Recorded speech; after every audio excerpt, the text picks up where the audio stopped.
Nation, Sgibs here for another exciting edition. It is not your den, it is not my den, but it is the Merry Christmas Den, and welcome to another exciting edition. It is the Mad Den. I'm Sgibs, I am the host. Today, show number 70, show number 70, kicking it off with a bang. Merry Christmas to you. I'm excited. Holiday season, I love it. Can't wait for this weekend. Love Christmas. I hope you guys are having a great Christmas week as well. Remember to send in your favorite Christmas stories for a chance to win a free ebook. Whoever makes me laugh, whatever I think is the best, you will be getting the book or a holiday story. You know, we reach out to everybody. But today we're going to continue with our Back to Basics breakdown, and we're going to look over today about specific hot routes on the defensive side of the ball, or playmakers, if you will. So offensively, a couple shows ago we went over all the offensive hot routes. So we went over slants, ins, outs, all things like that. So today we're going to cover all type of defensive playmakers and why you would want to call certain things at certain times. And the most important thing I want to stress about defensive playmakers is that in order to really play elite lockdown defense, you have to be able to adjust on the fly to what your opponent is doing to you. So typically what I like to do is come out in a base play that's pretty bland, or everyone's like manned up, and then I have some flexibility with guys that's bringing pressure to maybe drop them in certain zones if my opponent is hitting me in certain areas. So we're going to showcase that to you today. We're going to talk about deep blue zones, purple zones, yellow zones, light blue zones, spies, contains, blitz, and how to man an individual wide receiver up. I'm excited for this show. Getting a lot of good feedback about the Back to Basics segment. If you guys have any other ideas, say, we want you to do this or do that, let me know and we'll get it done, son. For that though, let's get this party started. Let's get into the breakdowns. Hopefully we'll maybe have another long show. You guys are wondering out there how I've been able to get these shows in this long. A little secret, really not that big of a deal. It's really not a big deal at all, actually. But pretty cool that we do have the ability to go past 15 minutes, so we're pretty thankful for that. But let's get into the breakdowns, and let me unplug my Christmas tree here. Oh, that was loud. Christmas tree unplugged, still intact. NBD. Enough of the jibba jabba. Let's get the zoomy zoom in. Zoom zoom zoom. Zoom zoom zoom. We're zooming. We are zooming in. There's the zoom. There's the zoom. For those of you who didn't know, it's the Laser Show. I'm Sgibs, I'm the host. Just want to say thank you again to everyone that's watching. Have a great, safe holiday season. Thank you for tuning in. Appreciate it. And again, show number 70. Guys, I can't believe we've come this far. It's a lot of shows we've done since the game came out. MaddenBible.com. Follow me on Twitter, Sgibs7. Also, message me on Instant Messenger. My Instant Messenger contact is just literally Madden Bible. So, let's get into the breakdown today. And what we're going to take a look at on defensive side of the ball. Now you're going to probably say, well, why would you ever come out in that play? And I don't blame you for saying that. So what we're going to look at, let me just find a good offensive play. Let me find a good offensive play. The slants is a good one. This is a good one. So on defense, we're going to come out with a play called Engage 8. Now, the Engage 8 is obviously just an all-out house blitz. You're sending everyone at the quarterback, just trying to get as much pressure on the quarterback as humanly possible. And for some people out there, this is what they call for a blitz. This is what they use. And I wouldn't say it's a bad idea, because you're literally just trying to get to the quarterback, make him make a bad read, and bring pressure on him. I actually used to battle during college, and Farrell's can attest to this. I used to play, that's where I kind of got this idea. I used to play a guy in college, just in the dorms, and what he would do is he would come out in the Engage 8, and he'd kind of run it just stock for a couple plays. The pressure would come, and if I didn't get the ball out in time, it would be an incomplete pass. So what he would literally do is just run the Engage 8, okay? So there you have it, Engage 8. I literally can't pick up the pressure. there's a lot of guys. There are guys that are open. It's just up to me to make the read and hit the open wide receiver. So, for example, this is something he would do. So, if the pressure's coming, like so, and here's the pressure again, and here's my play. Now, this time I'm like, okay, I know what he's doing. I know what this guy's doing. He's trying to bring pressure on me. I'm gonna try and attack him. So what I would do is I'd be like, oh, I got the flat wide open. I'll hit the flat all day, right? So then there you have it. Now I hit the flat. I made him pay for it, and he's okay with that because he's trying to bring a lot of pressure. So what he would then do to me, and this was something that I had never experienced when I first started. This was back in it was 2004. It was actually Madden 05. This is the game that he did this to me on.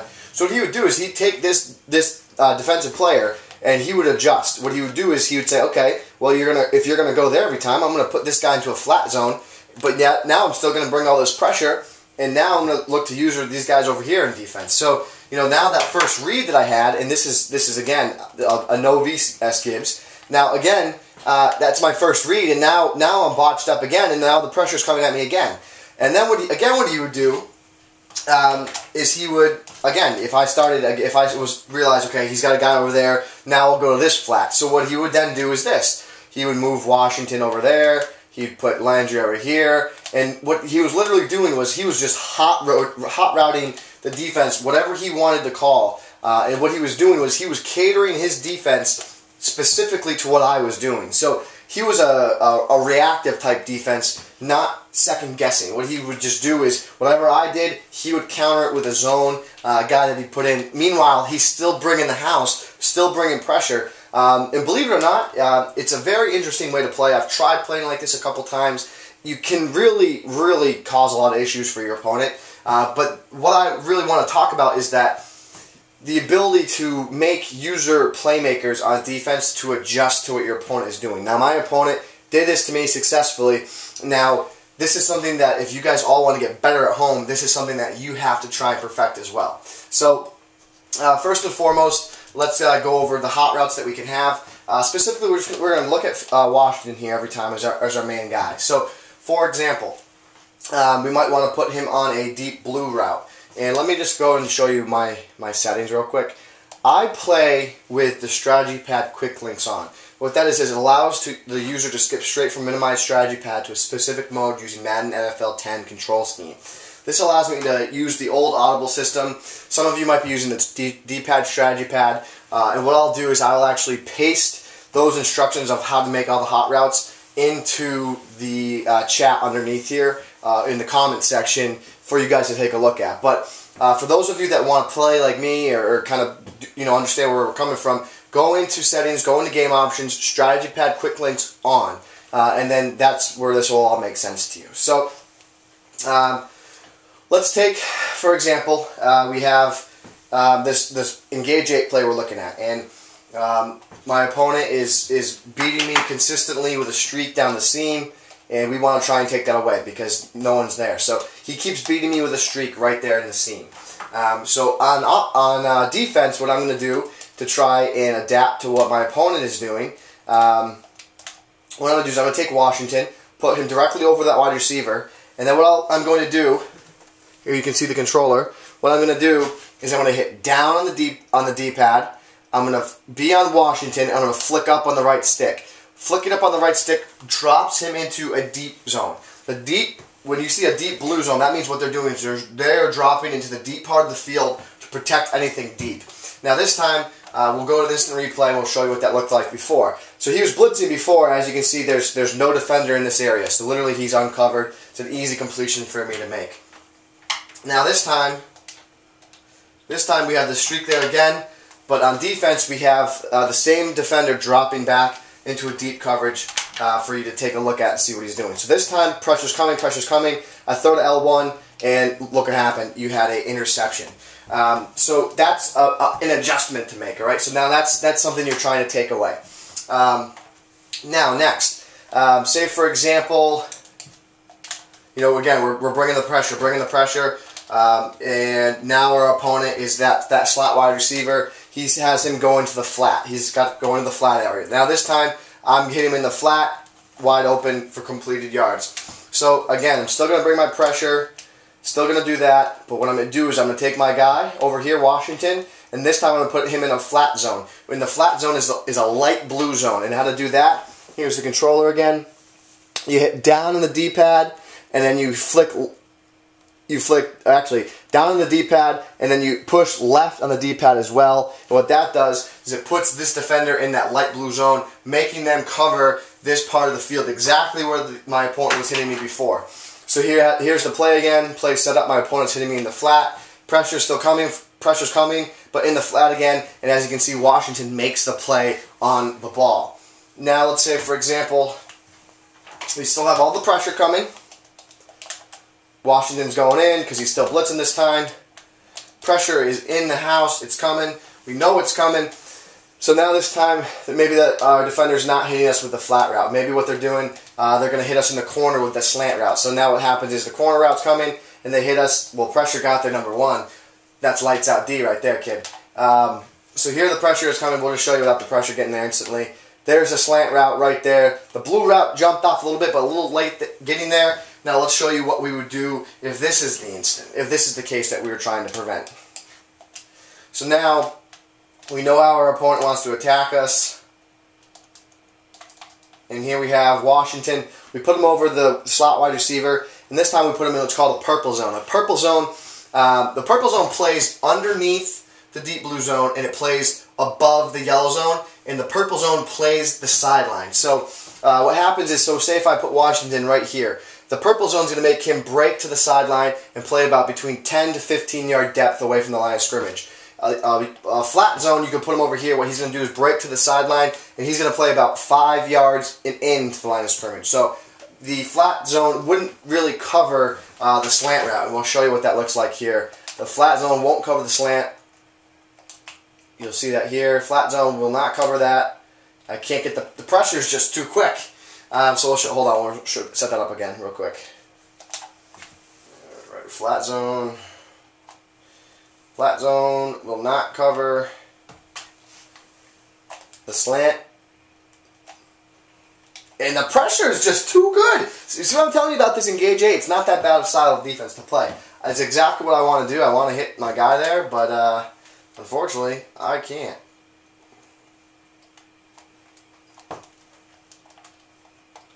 So there's the flat zone. Let's see if we can get the play off here this time. Flat zone, flat zone, flat zone.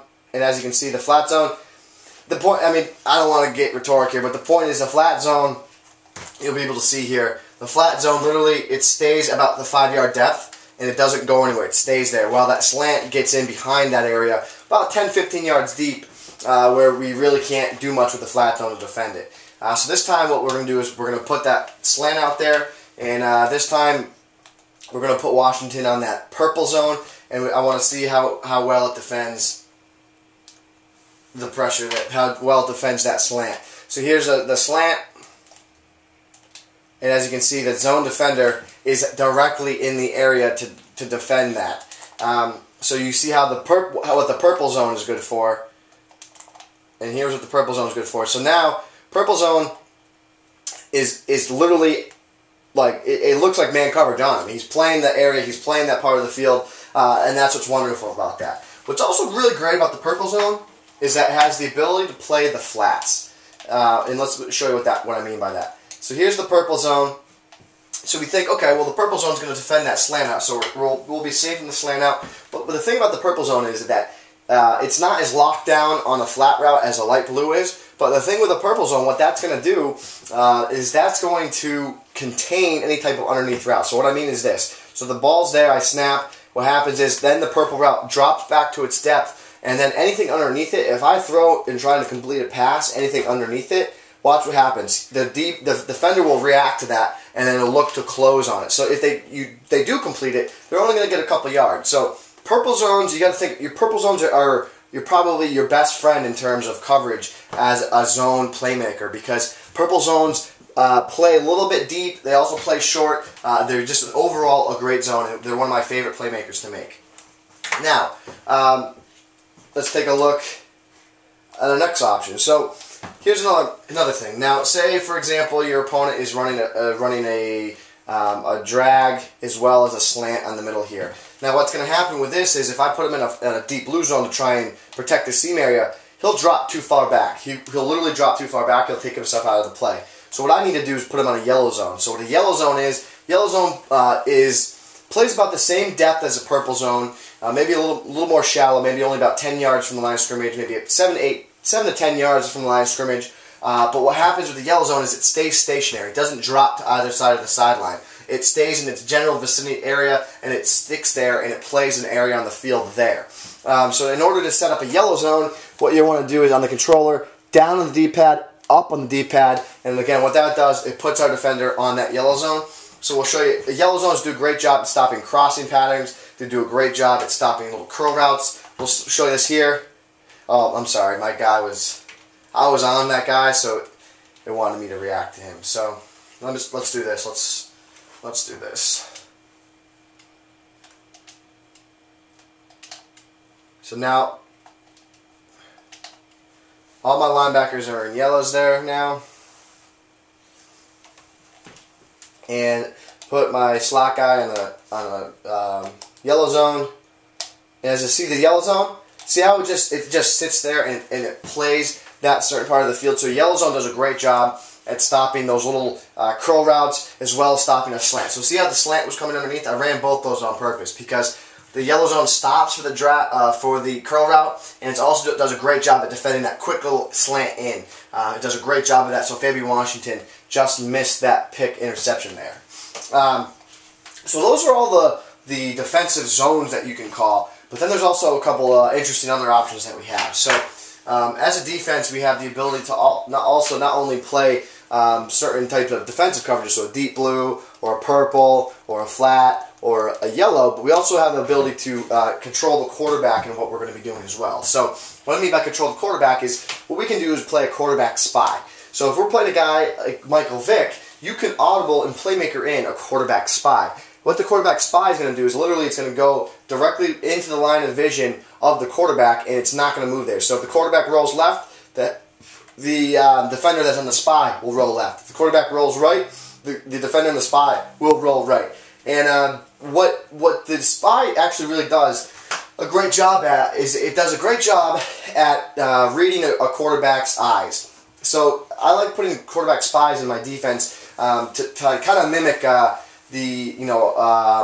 quick read that a quarterback might have. So what happens here is, I might want to go over the middle to Tony Gonzalez on a drag route, but there's the quarterback spy, and as you can see, the quarterback spy does a great job at mimicking, trying to read the quarterback's eyes and jump routes that the quarterback might have. So here you have it. I'm not controlling him. Quarterback spy is literally going to drop into the line of vision of the quarterback, and as you can see, he jumped that route and he got the interception. So quarterback spy does a great job at that. Let me also show you what it does a good job of as well. Let's see here. I'm putting everyone into dropping back everyone into a zone. I'm putting one guy in a quarterback spy because I want you guys to all see at home what the quarterback spy will do when I run around like a maniac. So the quarterback spy drops in the middle of the field, and the quarterback spy will just stand there and look at Washington anywhere I go, right? And then if I engage him up to a certain point, he will attack me. So as you can see, the quarterback spy does a great job at controlling those faster quarterbacks in the game, and it's definitely something that you want to use. So what's good about the quarterback spy is this. So say if you have a drag route coming across the field and you have a quarterback that rolls out, you throw a quarterback spy in, that QB spy is running with the quarterback. And the QB spy, when you put a quarterback spy in and you're not bringing pressure, quarterback spy does a great job at making it seem like there's pressure on the quarterback because anywhere they move, they have a defender locked onto them. And that right there, that's what's great about that. Once you cross a certain point on the line of scrimmage, the defensive back will pursue the quarterback to take them down. So that's the quarterback spy. Another thing that you have the ability to call on defense is a quarterback contain. Oh, I should probably tell you to do the quarterback spy. Quarterback spy, you press down on the D-pad and you flick left on the right joystick, and it puts the defender into a quarterback spy. Now, DN contain is our next option, or not even DN contain. It could be a linebacker contain, a free safety contain. It could be really anything. Doesn't really matter. But what we do with the quarterback contain We like to use it a lot of the times with our defensive ends. And what it's good for is against those opponents that really like to scramble with Mike Vick, and it really does a good job at keeping everything within the pocket of the quarterback, so within the hash marks here. So I put both my D-ends on quarterback contains. As you can see, what they're going to do is they're going to start out wide. They're going to wait and sit on the quarterback, and just like the spy, once they get to a certain point, they will pursue the quarterback. So here you have it. They break out, and then what happens is they start rushing the quarterback, and the play breaks down. But the point of the QB contain is to prevent that immediate rollout that you so oftentimes see from guys that like to use Michael Vick or fast quarterbacks. So I'll show you what that looks like one more time. And this time what I'll do is I'll try and roll out with Matty Ice. I'll try rolling out to the left, and this is what it looks like. I'm stuck on him. I couldn't move him. Sorry guys, couldn't move him. Don't know why, but I couldn't move him. So here's the hike button. So here you have it. Nagata must have moved again because they thought I was on him. Hold on. Alright, there you go. Now we'll try and roll out left here. And that right there, that's what we're trying to accomplish, is that we now prevent our opponent from being able to just kind of scramble out of the pocket like a madman, like a maniac. Like everybody like to know is those cheese players that play with a fast quarterback and just run around like an animal out there. The contain's going to do a good job at preventing that. And it's definitely something you want to add to your arsenal. It's also good at being able to help in the run game. And I'll show you what that means. Actually, I'm going to have to go to a halfback toss. But I'm going to find a toss. Alright, here's a toss. And this is what I like about it for the run game. So here's the run game. And what I like to do is, so if I see strong side, and I know that my opponent likes to hit me a lot of times with a toss, what I like to do is I like to put this far defensive end, I like to put them on a contain. What's going to happen is it's going to give them a wide rush, and it's going to do a good job at preventing the opponent from getting outside the numbers on me, and take down the ball carrier, as you can see there. Well, actually, it wasn't him, but DN forced the tempo and got the guy over there, which is ultimately what we were looking to do there. So that was kudos to that defender there. I don't know why I just ran that. I just wanted to because I felt good there. But that's the QB contain, and we'll show you how to do that right now. QB contain. Oh, we'll go 5 wide. We'll go 5 wide. We'll go 5 wide. So quarterback contain. What we do here, we press down on the D-pad and then right on the right stick, and then that puts our guy in a quarterback contain. Now our next hot route that we can make gives us the ability to blitz any single player on the defense. So say, for example, you're playing a cover 3. So here's the cover 3. And you really want to blitz Ray Lewis. You wish that this play would be the perfect play only if Ray Lewis was blitzing. So what we can do here is we can grab hold of Ray Lewis, and what we do here is we just push down on the D-pad, and now Ray Lewis is blitzing. And you can put him anywhere you want. You can put him on the outside edge, put him next to a tackle, you put him next to A-gap, I mean, wherever you want to put him. And what's going to happen is Ray Lewis will blitz the quarterback, look to try and get pressure. It's just a way to make your own pressure. So you can literally make your own blitzes up. So if you like playing a cover 3, but maybe you don't want those yellow zones there, maybe you want to bring 6 guys. So what you do is you take Ray Lewis, blitz him, put him there, and take your other guy that's in the yellow zone, and you blitz him as well. So now you just made up your own defense. It's creative, it's on the fly, and now you're bringing 6 guys in pressure, and the pressure comes. Obviously, you got to make a nice user play there to make it on defense. But the blitzing allows you to create your own defensive pressure by being able to blitz any player on the field. Our last hot route that we can make on defense is being able to man any defender up onto another wide receiver. And how you do that is you push. I'll show you that. You push down on the D-pad, you flick the right stick down, and then you press whatever wide receiver's icon it is. So if I want to man up Douglas, I push L1. And now I look at it, and now Washington is manned up on Douglas. So maybe I want to go over on the other side now too. I want to man up both slot wide receivers. So I go on Webb, I push down, flick on the right joystick down, and press triangle. Now both slot receivers are manned up. Pressure is coming off the edge, manned up, lockdown defense. So manning guys up is also definitely a good option. So I hope that this another breakdown of all these playmakers on defense is going to help you guys. If you have any questions, feel free to message me on Twitter at Sgibs7. Send me an instant message on Instant Messenger. It's Madden Bible. Or, feel free to shoot me an email. It's maddenbible@gmail.com. I will do my best. I'll respond right away. Get in touch and we'll talk some Madden.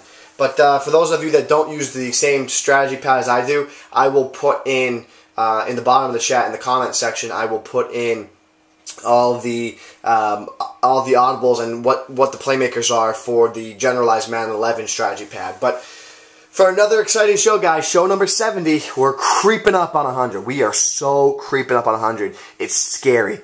But for another show, it is not your den, it is not my den, but it is the Mad Den, a.k.a. the Laser Show, the internet's most passionate show about John Madden football. You and me together, MB Nation, with a whole lot of you and only a little bit of me. We're changing the Madden community, aren't we?